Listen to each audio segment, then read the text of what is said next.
Am terminat aici de jucat în Pârâul Rece, în Bucșani, Dâmbovița.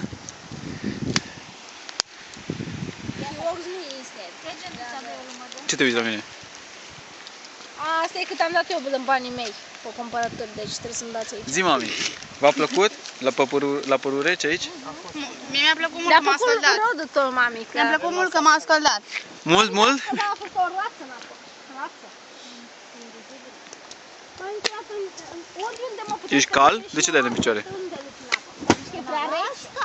Zici că e prea rece? Ca să îngheți acolo? Și totuși nu e chiar așa. La mare nu-mi place, e prea cald. De aici e prea multă muscă. Aici e mult. Mi-a mai pește, frate. Adică îmi uita câte avanta să... M-a făcut o poză care o să o apuc pe Facebook și o să scriu acolo pe Scari. Ce? De la Montane.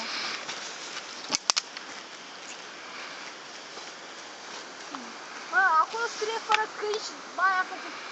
Baia lui Pitbull-ul ăla. Nu i-a făcut ba. S-a clătit. L-a clătinat. Marșul de acolo ca o... Trebuie să-l filmezi mai mult. Marșul de cu gura. Cu gura așa, proiect în apă. Da, ai intrat în apă? A intrat cu capul, mă, în apă. Hai, Montanejo. Hai, pune și pătura aici, că o ținem cu bani. Da, mă, las că o ținem noi. Nu, mă, ținem amândouă. Hai, ține. Stai, tati, gata. Am o hârtie cu ăla, mă o să iau.